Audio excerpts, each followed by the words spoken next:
everyone, we're going to get started in 1 minute. While you wait, you can go ahead, make sure your audio is connected through the phone or computer. You can also check out handouts in the handouts pod. And if you have any questions for our instructors today, you can put those questions in the questions pod and they'll get to them throughout the webinar. And we'll get started in 1 more minute.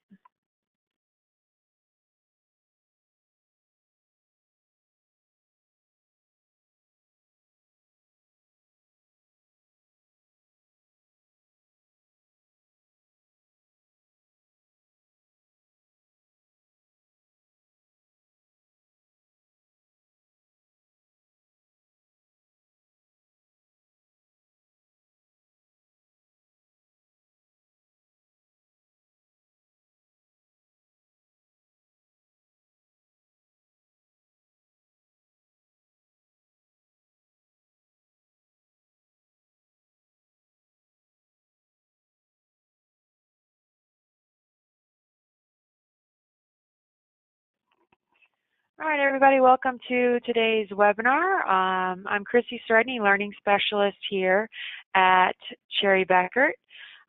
Before we get started, just a couple quick housekeeping announcements. Audio today will stream through that teleconference line or the computer speakers. You can go to that audio tab and you can select one or the other. You can also check out handouts throughout the webinar. You can do those throughout the webinar and maybe come up with questions for our instructors. And if you do have questions for our instructors, you can put your questions in the questions pod. You can find that on the tab to the right, and you can put questions in, and our instructors will get to those throughout the webinar. And during today's webinar, to earn your CPE, there will be polling questions. If you'd like to earn CPE, you must answer all polling questions. For these polls, they're multiple choice, so you just select your answer and you must answer the polls. To earn CPE, you need to answer all the polls. At the end of the webinar, you'll get a course evaluation. With that course evaluation, please complete that when you have the time. Your feedback is very helpful. And when you complete all the polls and in about 3 to 4 weeks after this webinar, you will get your certificate of completion. You'll get that certificate of completion within 3 to 4 weeks as long as you answer all the polls. That's it for me. I'm going to go ahead and get us started. I'll turn it over to Amanda to get us started. Good morning, everyone. Thanks for joining us for our mid-year tax update for nonprofits. My name is Amanda Adams.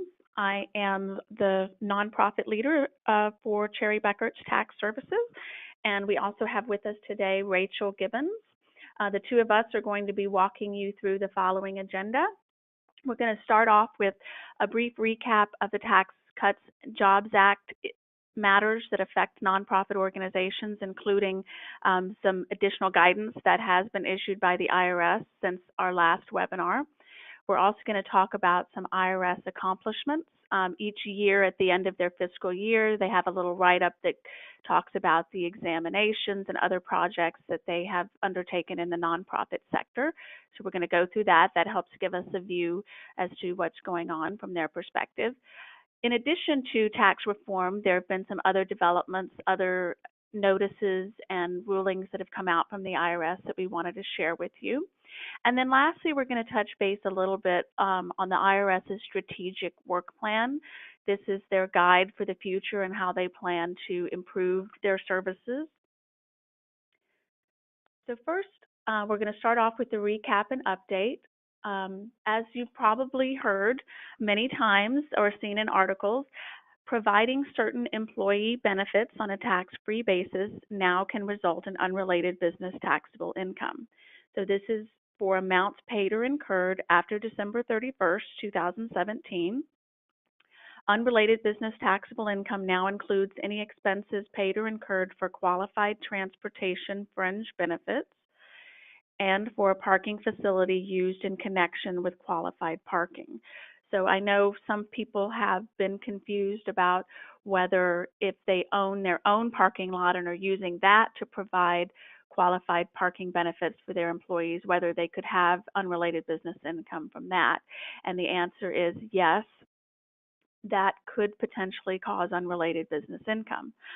Another point we wanted to clarify is that while the new code section 512A7 also refers to expenses paid or incurred for any on-premises athletic facility, because there is a connection between 512 and section 274, because 512 says to the extent that such expenses are non-deductible because of Section 274, then they become unrelated business income. Well, there was a mismatch when the changes to the bill were made, and there was a change to 274 where there's no longer any mention of making those facility expenses non-deductible. So therefore, there is no unrelated business income with respect to on-premises athletic facilities. I mentioned some legislation here. There's probably others that have been introduced. I know there are a number of organizations that are trying to fight against this new code section. And so there doesn't seem to be a great likelihood of it being passed, but just wanted to let you know that there is some pending legislation out there to try to repeal this new code section. But in the meantime, we've got to press forward and assume that it will be applicable. And there are some issues relating to parking specifically. One is, in the beginning, it was a little uncertain as to whether employee deferrals from their salary on a pre-tax basis to pay for parking would be treated as UBTI to the employer or not. Many people thought, well, since it was really employee paid out of their salary, it shouldn't be. But the IRS has updated Publication 15B, Fringe Benefits, to address this issue and maintains that such amounts would be treated as if they were employer paid and therefore would result in unrelated business income. For those that own their own parking lot, the question becomes how to calculate the unrelated business income, since it's based on the cost of providing that parking. Because the term expenses paid or incurred seems to imply that there would be actual cash outlay, it seems uncertain as to whether depreciation expense would be includable or not. Certainly maintenance, repair, improvements, any kinds of those expenses, potentially security, that might be includable. There has not been any guidance issued to date on how to make the calculations. Because this affects both the for-profit tax community as well as nonprofits, there has to be a coordination between the two groups before guidance can be issued. And this, unfortunately, is very low down on the totem pole for the for-profit community. It's not expected to be as significant of an issue for them. So another matter that a lot of people have been discussing is, well, what if the parking lot is made available at no charge to not only employees, but also visitors, customers, students, anyone who might be using the lot?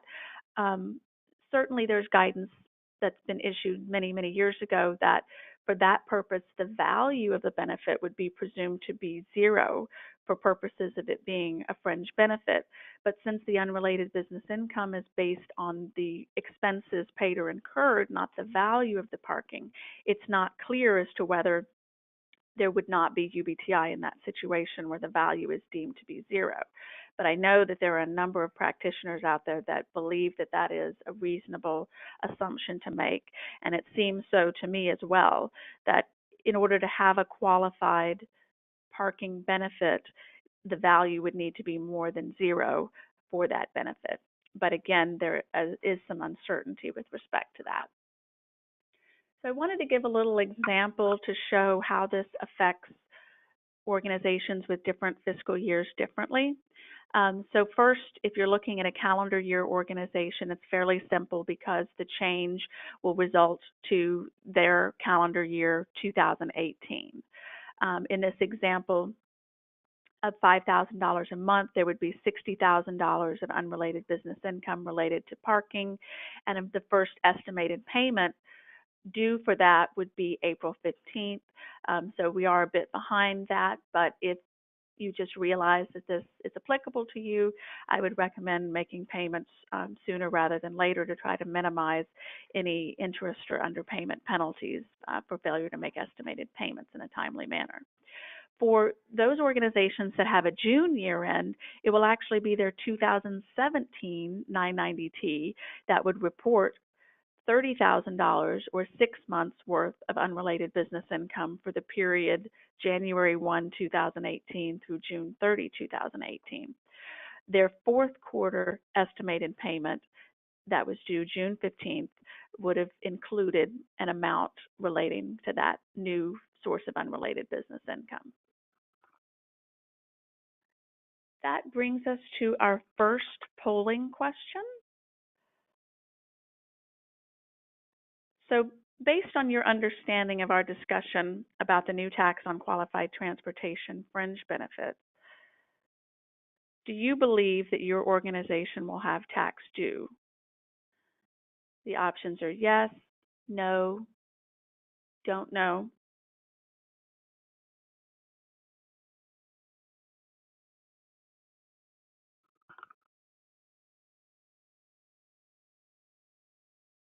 Okay, looks like we're collecting some responses here. And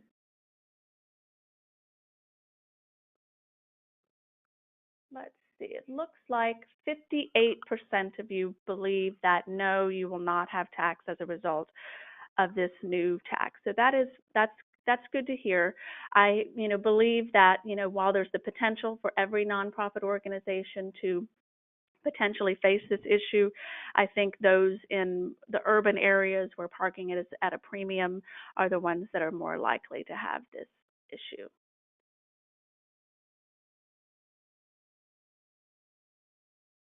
Okay. Moving on, the next change with respect to unrelated business income is the new requirement to track it by trade or business activity. And so for tax years beginning after December 31st, 2017, unrelated business taxable loss from one activity will no longer be able to offset unrelated business income from another activity. And kind of along those same lines, any net operating loss carryovers from an activity will be restricted to only offsetting income in the future from that same activity. Now, net operating losses from years prior to this effective date of tax years beginning after December 31st, 2017, will be able to be used against all activities. So for those older NOLs prior to the change, that will be able to offset unrelated business income as a whole.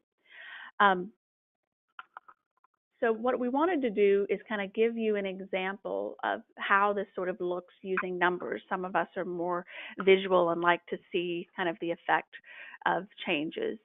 And so under the pre-Tax Cuts and Jobs Act rules, you can see here if you had 3 different activities, one with income of $4,000, one with a loss of $3,000, and one with a loss of $2,000, what you would report on the 990T is a net $1,000 loss. That would be a net operating loss that you would carry back 2 years and forward 20.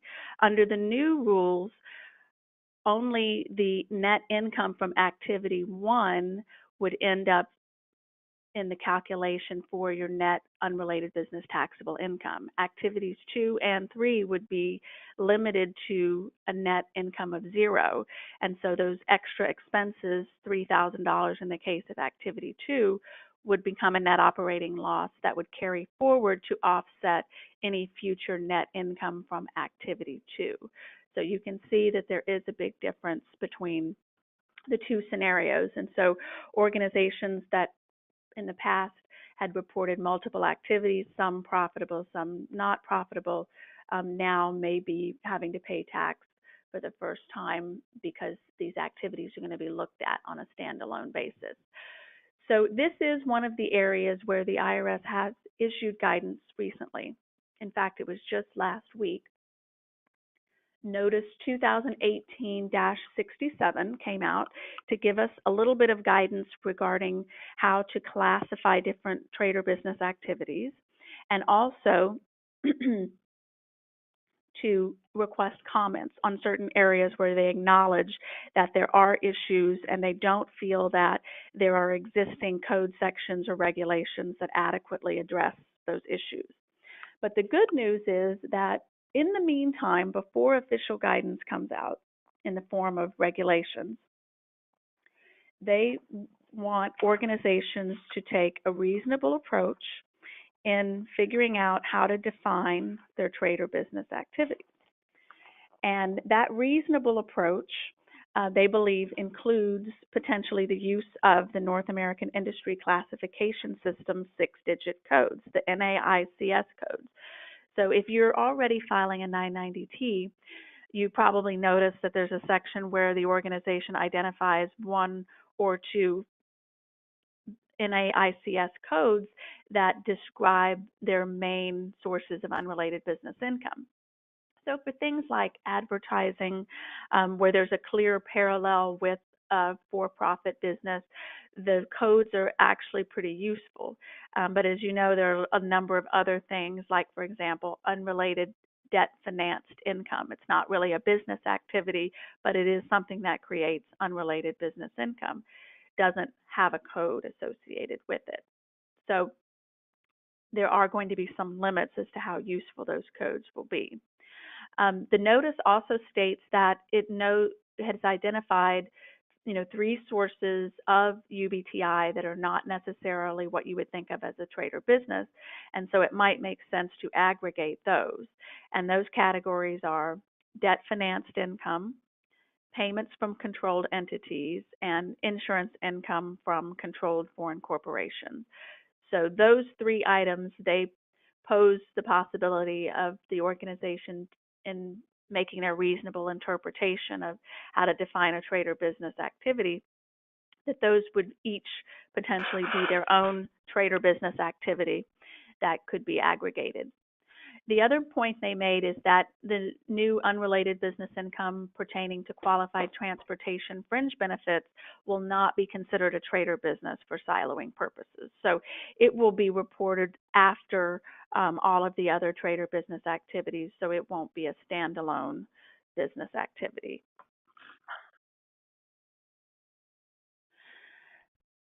They also note in the notice that they intend for investment activities to be considered a single trade or business. But what they want to know is, how should that be defined? How can the organization, how can the IRS determine clear guidance to identify investing activities as separate from other trade or business activities that might be engaged in through a partnership? And to that end, they give some exceptions in the meantime while they're working on defining that guidance for investment activities for partnership interests. So the general rule that the notice provides is that a partner would need to look at all of the activities conducted by the partnership in which it holds an interest. And if there are multiple trades or businesses that are operated by that partnership, it would actually need to fragment the UBTI coming from each of those trade or business activities. But there are some exceptions for investment activities. And the first exception is that all UBTI from all partnerships that meet either the de minimis test or the control test can be combined as an investment activity. And in the next couple of slides, we'll go a little bit more into those tests, the definitions of those tests. But I also wanted to mention the other transition rule, which is that for partnerships that don't meet the de minimis test or the control test, but were acquired prior to August 21st, 2018, all of the unrelated business taxable income within that partnership can be treated as a single trade or business. So on the one hand, there is the negative of the fact that that would mean that if you had 20 partnerships that did not meet the de minimis test or the control test, you would have to look at each one of those partnerships as a separate trade or business. But the good news is you wouldn't have to drill down into what those partnerships were actually doing to generate that unrelated trade or business to see if there was any further fragmentation that needed to occur. However, I feel that a lot of organizations are going to be able to satisfy either the de minimis test or the control test for the majority of their investment partnerships. The de minimis test requires the exempt organization partner to hold 2% or less of the profits interest or capital interest of the partnership, and they will use their Schedule K-1 to calculate the ownership percentage. It's an average that'll be based on the percentage owned at the beginning of the year, or if it was acquired during the year, what the ownership percentage was on the date of acquisition, and the percent owned at the end of the year. So essentially it's two numbers added together divided by 2. That part is simple.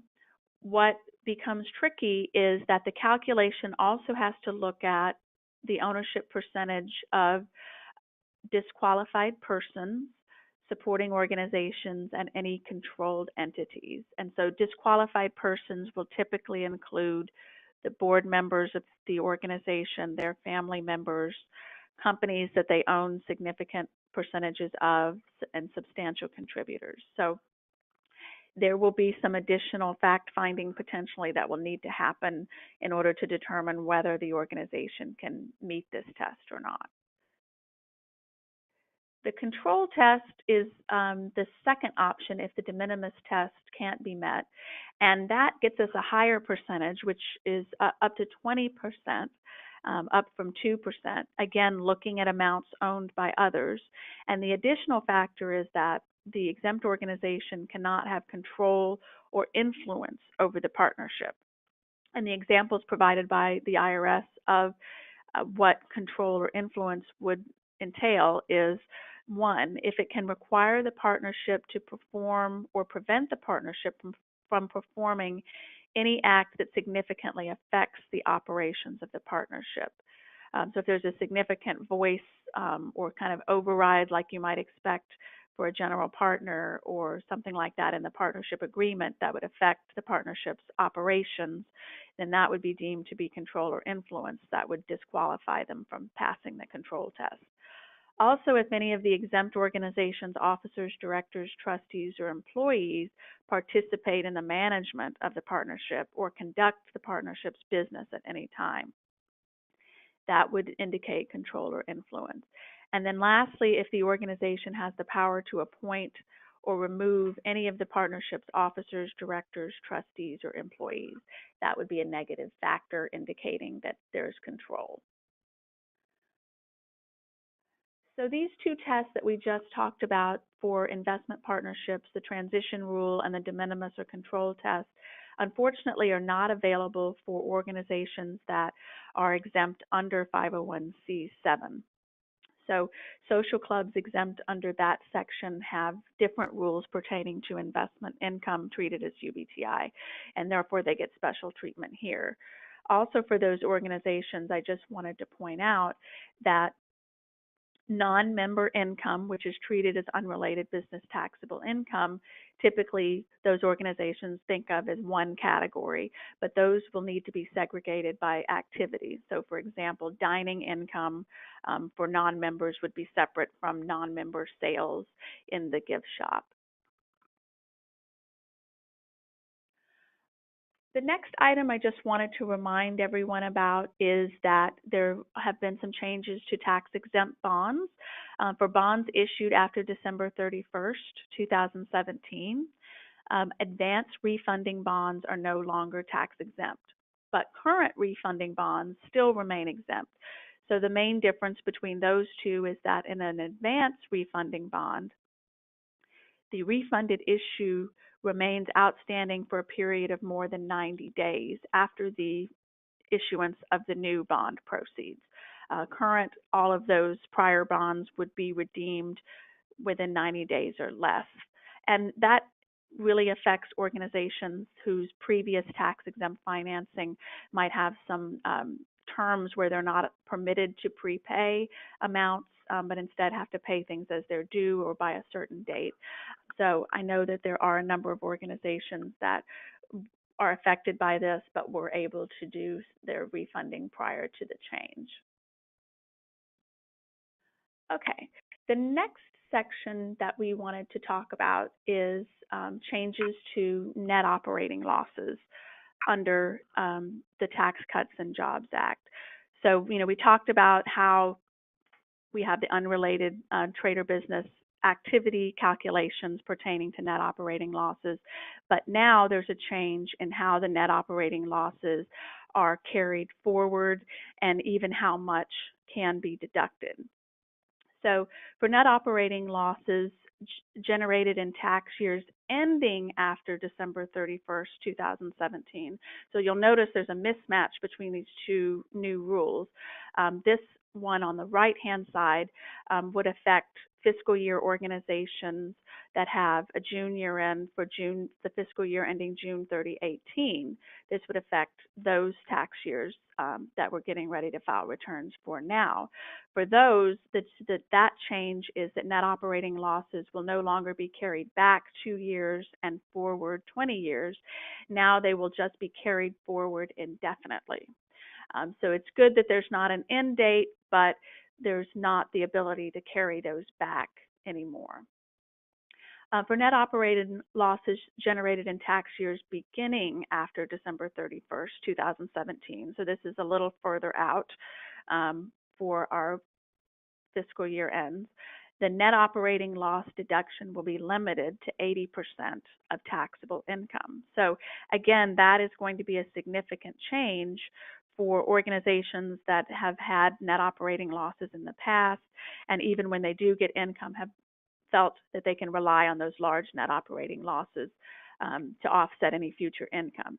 Again, net operating losses that were incurred prior to this change will be able to be deducted, at 100%. So those won't be affected. It's just going to be these net operating losses going forward.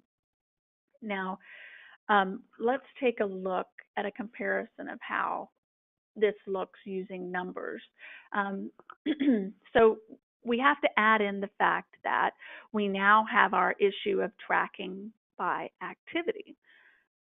So before the change, if we had income from 2 activities and a loss from a 3rd activity, we would net those all together, and then we would offset that with our net operating loss carryover.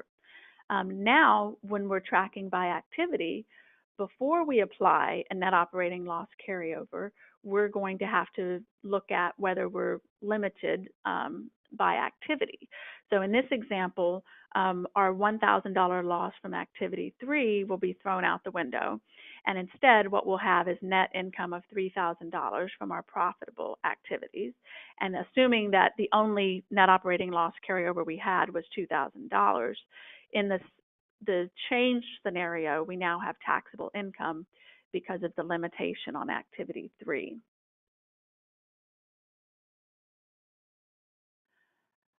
So the notice addresses the issue that the ordering of net operating losses has potentially changed, and that is because we are now required to track by activity. And so a strict reading of the code would indicate that you would need to take any net operating losses that are tracked by business activity against that activity, and then determine whether you have net income to which one of those old NOLs can be applied. Then the other thing we have thrown in the mix is, and the notice asks for comments on this, is how would one apply the 80% limitation on net operating losses? Is it on an activity by activity basis, or is it just going to be based on the total net income and then prorated back? There's some very tricky calculations that are going to need to go on to make this happen. So again, using numbers, I've got an example. On the left-hand side, this is what the notice seems to be indicating is required by the changes to the code. And that is that one would first offset a newer net operating loss by activity before taking one of those older net operating losses, which can offset any kind of income. And then on the right-hand side, you could see how if we use what we have normally done with net operating losses, which is to apply the oldest net operating loss first, you would be faced with having to decide how to apportion that net operating loss by activity. In my example here, I prorated it based on the ratio of the net income. But who knows what would be reasonable, whether it would be 50% to each because there's two activities, who knows. I think that is one point in favor of using a newer NOL by activity first, which is that you wouldn't have to worry about having how to calculate applying that total NOL by activity. But again, comments are requested, so I'm sure they'll get a lot of feedback from practitioners and organizations for which this is a big issue on whether they think it's fairer to continue the practice of using older net operating losses first that would potentially expire in 20 years, and then just figure out a reasonable allocation method. Okay, that brings us to our second poll, which is, does your organization have concerns about the new requirement to track unrelated business income on an activity-by-activity basis? So many of the 990Ts that we see are just to report pass-through income from Schedules K1. So really the whole section on investments and investing activity of that being aggregated as one activity means that they shouldn't have too much trouble with that. But there are a handful of organizations that do conduct multiple trade or business activities, and so this could significantly affect them. It looks like we still have about 10% of you that have not voted. I'm going to give it just another minute or so, and then we'll go ahead and publish the results. It looks like about 60% of you so far think that this is not going to affect you, but there still is a significant percentage at 34% that believe that this new change will definitely affect you. I'm going to go ahead and close that. We'll share it real quick so you can see the results. And then at this point, I'm going to turn it over to Rachel. Rachel, you there? I'm here. All right, kick us off with the 1.4% tax on educational institutions. Okay, great. Thanks, Amanda. Well, a lot of us had heard about this last year, and we're kind of watching what was going to happen in this arena. And thankfully, when the final legislation was passed, the scope of the number of organizations that this applied to was narrowed a good bit. I know that here at Cherry Bekaert, we have a lot of clients in the educational sector, and so we were concerned that we might have some clients that this might impact. But thankfully, when all was said and done, it ended up impacting only a few really highly wealthy, heavily endowed institutions. And so that was good. And so what this is a 1.4% tax on investment income. It typically only applies to organizations with very large endowments when you compare it to their student ratio. And so I think there are only about 30 or 40 institutions that ended up getting hit with this. But one of the big concerns was for the organizations that this applied to was how were they going to calculate this tax on their investment income when they had the sale of investments where they might not have been tracking the tax basis, since for GAAP purposes they would have been marking those investments to market value. So it was going to create a pretty big headache trying to even figure out what the applicable tax was. And the IRS came out with Notice 2018-55 that said, due to implementation, what these institutions could do was use the fair market value as of 12/31/17 as the tax basis going forward for these assets for property that they held as of 12/31/17 to try to make the transition a little bit easier in them calculating the tax. I think the big concern, since it's only applying for a small number of organizations at this point, I think in the nonprofit sector, the concern would be, does this pave the way down the road for the IRS to kind of push this out a little bit further and make the thresholds lower so that it applies to more organizations? And is it a means to eventually start taxing some of the investment income in the nonprofit sector? We don't know. We'll wait and see. But for right now, we're thankful that it only applies to a very limited number of institutions. We also have a new tax on excessive compensation, and that's going to be at the new corporate tax rate, that flat 21%.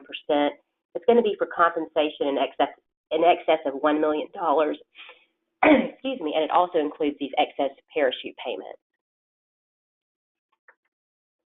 One of the big questions that came into play with respect to this threshold for the $1 million in compensation was whether it would also apply to state colleges and universities because of the wording and the code sections that were used to draft this language.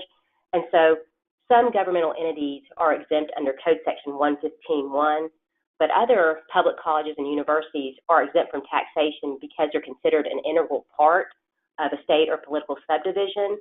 And because of the way this was drafted in the law, it was unclear as to whether or not this would apply to state colleges and universities.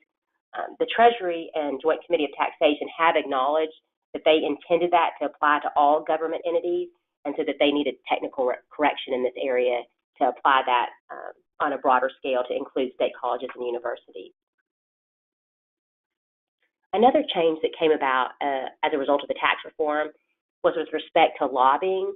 And this is not going to impact our public charities, our 501c3 organizations, but it applies to 501c4, 5, and 6 organizations who pay proxy tax or send out dues notices to their members to account for lobbying that's being done by the organization. So the rules before enactment of tax reform was that organizations could do lobbying at the local level, and that was kind of just as part of their exempt purpose, and there really wasn't anything that they had to worry about with respect to local lobbying. So you're thinking, city, county level lobbying that's being done by what you typically see for a 501c6 would be like business organization, trade associations along those lines. But if they did state and federal lobbying, what these organizations have to do is they have to choose to either tell their members that a portion of their dues are non-deductible to account for the fact that they're doing lobbying at the state and federal level. If they choose not to provide these notices to their members so that their members aren't deducting them for federal income tax purposes, if they don't want to send out dues notices to their members, what the organization has to do is instead pay a proxy tax at the highest corporate tax rate on the amount of dues that they've incurred. What this did was now the organizations, when they do that calculation, also have to pick up local lobbying. So where before it was only having to track the federal and state lobbying figures for purposes of this proxy tax or the dues notices, we now have to include local lobbying expenditures as well. And for organizations that do choose to pay the proxy tax on that, it's going to be at the new corporate tax rate at 21%. Let's talk about some of the IRS accomplishments for fiscal year 2017 to kind of see what the IRS is doing in-house. The first slide we're going to talk about is with respect to examinations.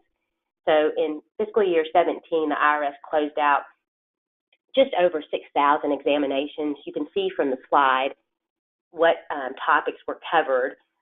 The largest number was just in the filing, operational, more of a compliance issue. I'm sorry, not tax issue, but more from a compliance perspective. The next two largest are going to be more the revenue generators when we're looking at employment tax issues as well as unrelated business income tax issues for nonprofits. And then you can see just a little bit of other random revocation, other items that came into play. But so they're working on this. I think we're going to see continued focus on employment tax issues and unrelated business income tax issues as the IRS continues to look at sources of revenue. And even we see with the tax reform and the Jobs Act, these new calculations that Amanda's talking about, is we're going to be the IRS generating additional revenues in the nonprofit sector from these taxable fringe benefits, and then the limitation in the NOLs to the 80%, as well as the siloing. That's all going to generate additional income for the IRS. We did have revocations by issue. Some of those examinations, about 1%, were related to revocation issues. The largest percentage of that was for organizations not operating for a tax-exempt purpose. I know in the last couple of weeks, I get a lot of tax updates from various research sources, and I've seen a lot more revocations coming about, and it's been a variety of issues, but it is the largest portion of what these closures related to were just organizations that had what we would tend to call mission drift, where they're not operating for what would be a purely exempt purpose or a substantially exempt purpose. For the other largest number, the 21%, that were discontinued operations. Those were organizations that just kind of went out of business. They weren't filing, they weren't compliant, and so those were closed out. This post-determination compliance program is really just the IRS kind of going back and double-checking over their work where they were trying to streamline filings, both with respect to the streamlining of the application for exemption, the Form 1023 and 1024. Those are applications that are filed with the IRS to get tax-exempt status. And then the 1023-EZ was the simplified form for smaller public charities that they could file to kind of streamline their application for exemption. So basically, the IRS has gone back over those filings and just selected a sample to make sure that when they were going through that streamlined process, and then for the 1023-EZ, there were less disclosures required. The IRS took a sampling of nonprofit organizations for examination to make sure that they were filing correctly, that they were operating in accordance with their exempt purpose. And what they found with the organizational documents is, for the most part, about half or so, they had no changes. But there were, depending on which one you're looking at, the 1023 or the 1023-EZ, between 40 and 50% where they did have to have the nonprofit organization make changes to its governing documents. I'm not sure what the scope of those changes were. I would think the most common would be your dissolution clause about making sure that all your assets go to another nonprofit organization, but a lot of it was just tidying up organizational documents. And then only a 1% rate did they have to revoke their tax-exempt status.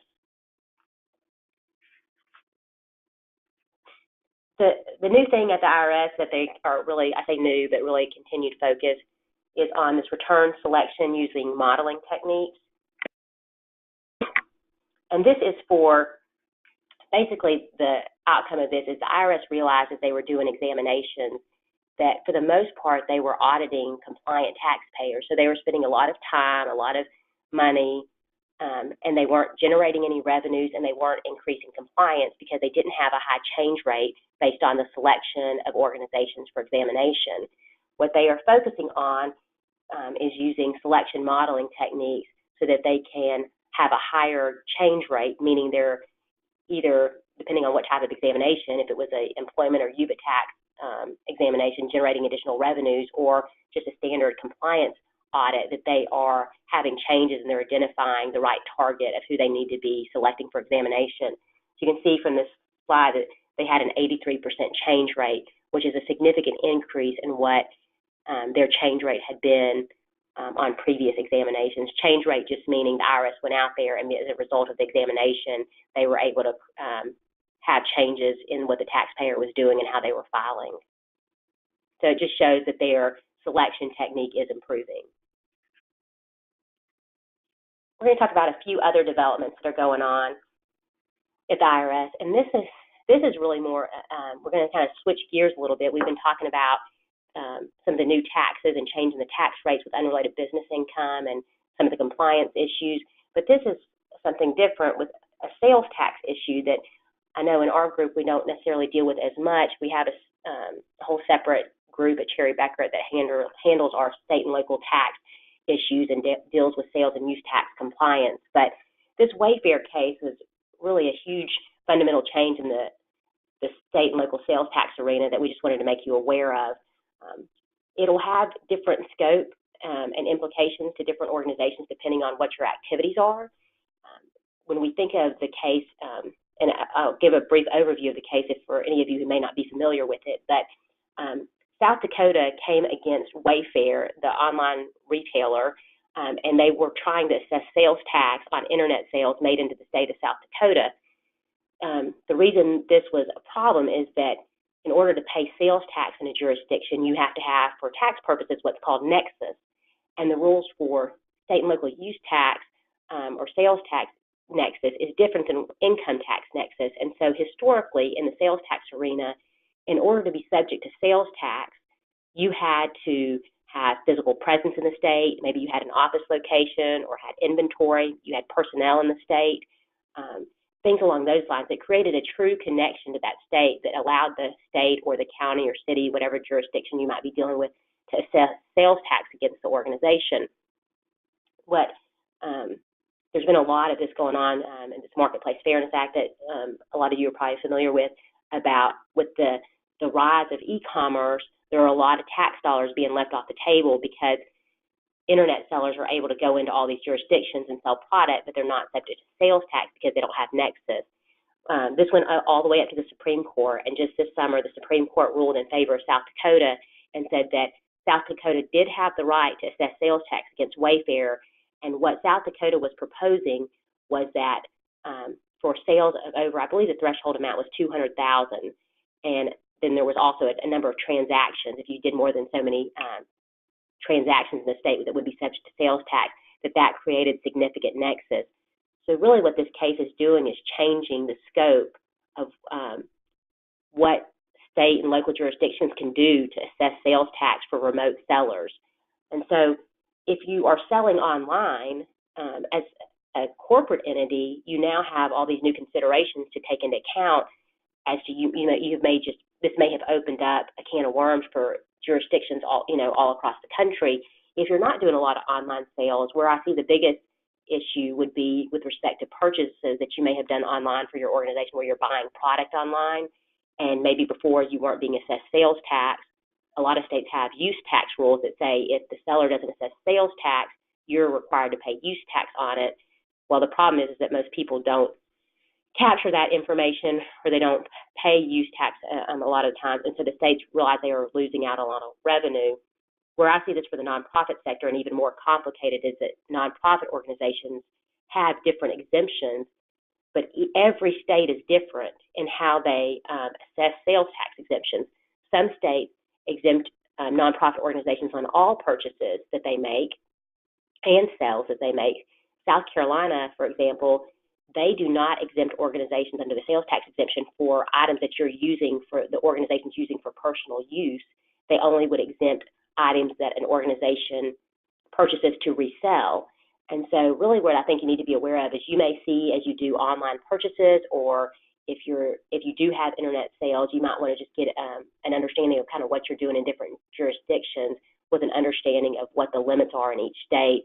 And this is kind of a continuing development in this area. We're still kind of watching what all the states are doing. I think we're up to like 27 states now. They're kind of tacking off of what South Dakota did, and they're going to follow a similar pattern. But just to be aware of, you might have previous vendors that you worked with that never assessed sales tax for online purchases that may be asking you for exemption certificates more frequently, and a lot of this is being driven by this Wayfair case. And so some things that you can do, this isn't going to apply to every organization. You're really going to have to understand, the scope of what the rules are, and understanding, is it going to apply? And if so, kind of walk through some questions. If you think it applies, what jurisdictions do you need to be considering? What are the laws in those jurisdictions? And can your systems capture the information that you need to be able to even gather the data to be compliant? The thresholds are fairly high. I think most states are doing around 200,000 to 100,000 in sales in the state, but we just like to make you aware of it. I know on our website there have been some webinars that our state and local tax group have done on this issue. So if you think your organization will be impacted by this, feel free to check out those webinars. We'll be doing continuing webinars in that area, and then feel free to reach out to us if you have any questions on this. But we just want to make you aware of changes in the sales and use tax arena because of this Wayfair case. And I think we're up to a polling question, Amanda, is that correct? Yes, so we're on our third polling question, which is, I believe the Wayfair case will impact our organization's sales tax compliance. Yes, no, don't know.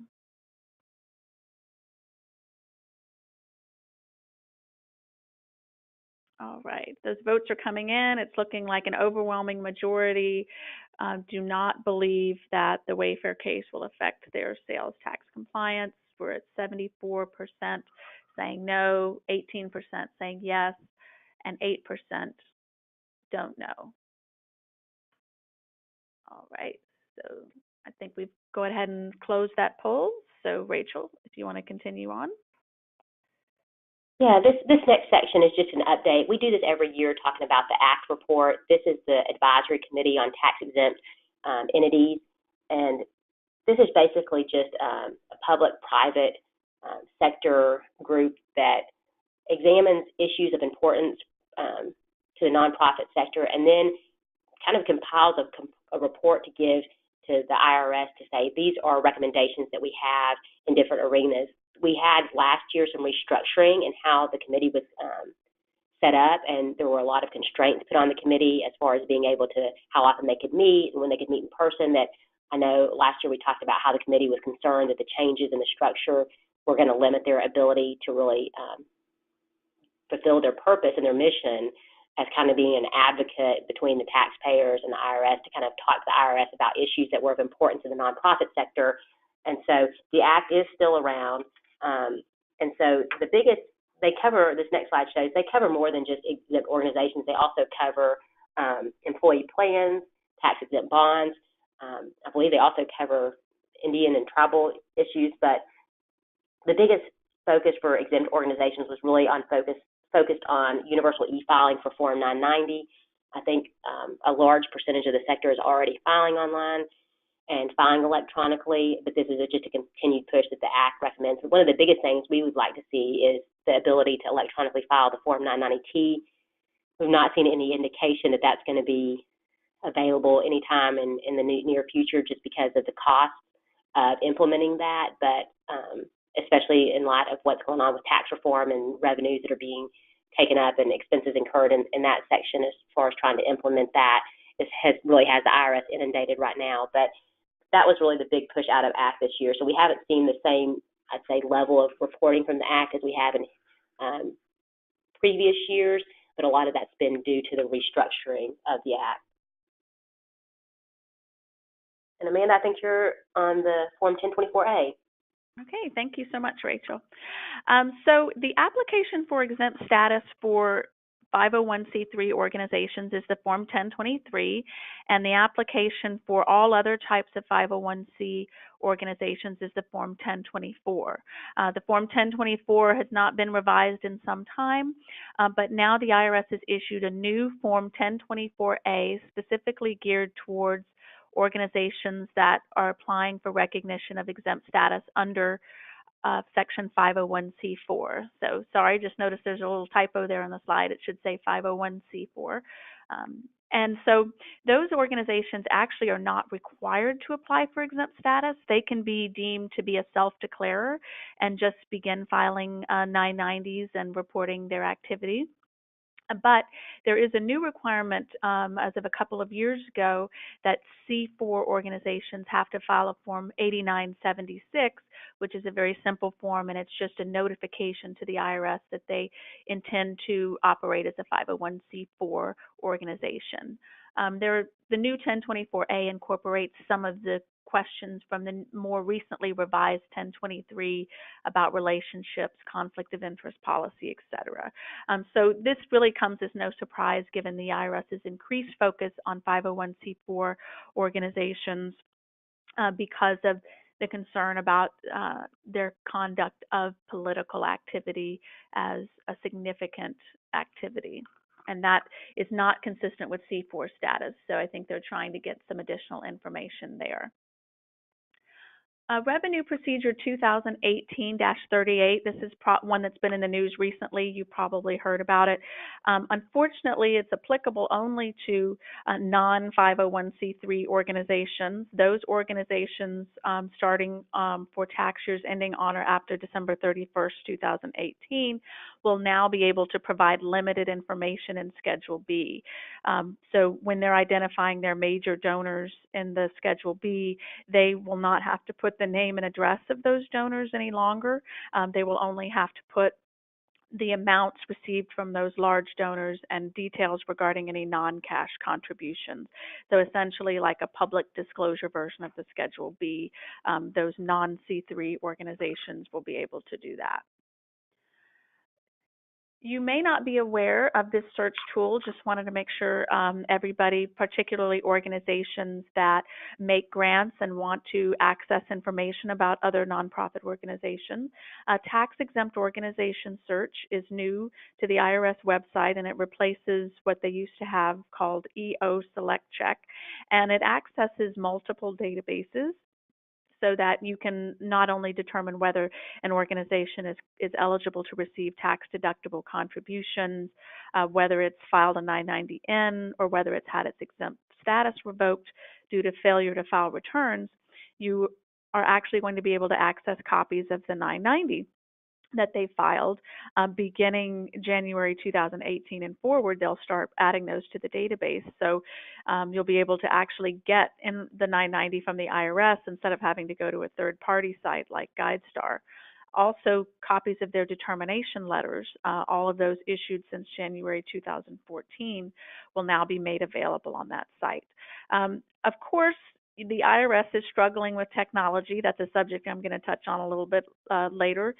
But there, unfortunately, there's a glitch, and so you cannot search all of the databases at once. You have to select which thing you're interested in, whether it's the copy of the return or whether they're eligible to receive tax-deductible contributions, and then search one database at a time. Hopefully, they'll get that fixed soon. And wanted to touch base on another revenue procedure, 2018-32. The purpose of this procedure was to modify and combine several other previously issued procedures that were giving guidance to individual donors, private foundation grantors about reliance on IRS information as to the eligibility of the organization to receive tax-deductible contributions and also their public charity status. So the IRS has two different databases with respect to 501c3 organizations, and one just lists the eligible organizations. So that would include private foundations, public charities, and essentially it has kind of limited information as to the actual public charity status. It's just to identify whether they're eligible. The other database has a lot more information. It's called the Business Master File for exempt organizations, and it has not only what type of public charity they are, but when the date they received recognition of their exempt status, some statistics from their most recently filed return. It's got a lot of information in there, but it's not very easy to search. So there are third parties like GuideStar, Charity Check, Foundation Source, GrantSafe. Those organizations you can use to search the information. And so what this revenue procedure just identifies that generally you can rely on the information in those databases unless you had specific knowledge that that information was not accurate. So that's what the gist of these slides are about this revenue procedure 2018-32. Also has some specific guidance as to what name must be searched and what information you have to maintain if you're using a third party. So I'd like to move on to revenue procedure 2018-15. This is pertaining to certain tax-exempt organizations that merge, and this provides that essentially when two domestic corporate entities that are exempt under 501c3 that are carrying on the same purposes, when those merge, then you don't have to have a new 1023 for the surviving entity. And then some sort of domestications, like when you're moving from one state to another, if you're a corporation, you don't have to have a new application for exempt status. If you're not a corporation, unfortunately, the revenue procedure indicates that in most cases you would be required to have a new application if there's a merger or a change in domicile. Lastly, I just will briefly touch on the IRS's strategic plan. Since fiscal year 2010, IRS's funding has been reduced by 20% on an inflation-adjusted basis. They asked for an additional $400 million to be able to implement the Tax Cuts and Jobs Act, and were only awarded $196 million to do that. They're going to be programming about 140 systems and creating or revising about 450 forms and publications. And clearly they do not have the resources to do that. They've come under significant criticism for taxpayer service being terrible, but they're trying to implement changes. The Taxpayer Advocate recently issued a report kind of chastising them for their inability to meet taxpayer demand, but acknowledging that they have limited resources. So clearly the IRS's highest priority is going to be implementing tax reform.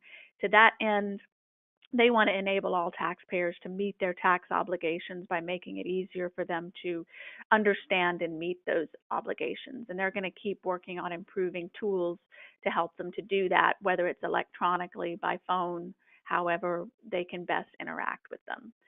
The next goal is that they, of course, need to encourage compliance through administering and enforcing the tax code. That is their number one goal of trying to make sure that they can collect that tax revenue that the government needs.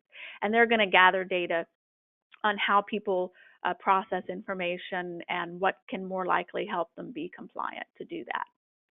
The third goal is they're going to collaborate with external partners, namely on a technology basis, to make sure that taxpayer data can be kept private. There's a big focus on cybersecurity and making sure that information is protected, and they know that that's important. Goal number 4, a great number of their workforce has either retired or is nearing retirement age, so they know they need to focus on enhancing their workforce and making sure that it is flexible and engaged so that they can be successful in achieving these other goals. Goal number 5 is enhancing data access. As you can imagine, the data volume that they deal with has increased 100 times over the past 10 years. So they are getting a lot of data, and they want to be able to use that data effectively and are going to need to enhance their systems to do that. Which brings us to the last goal, which is clearly their technology needs to improve. They need to have more modern infrastructure. That's expensive, but they are trying to make that happen so that they can achieve the goals of data analysis and privacy as well for taxpayers. So that brings us to our last poll question. So clearly we've touched on a number of topics today. We're interested in seeing what you think the biggest issue that tax reform will have on your organization. And it looks like the main issue doesn't really have anything to do with tax compliance for your organization itself, but actually the impact that contribution revenue may decline as a result of changes affecting individual taxpayers. And it's interesting, I had always thought that that would be a potential concern, a very significant concern, but I keep seeing articles from, GuideStar and other organizations that maintain that giving is actually up and increased. So I'd be interested to see, a year from now, if that is still the case or if things are actually declining. So clearly we're at the end of our time together, so I believe I've been trying to answer questions as they've come through, but if anybody has any questions that were not addressed or would like further clarification, please don't hesitate to reach out to me or Rachel. Our email addresses are there. We'd love to hear from you if there's any way we can help. Thanks so much for your participation today. Hope you have a great day.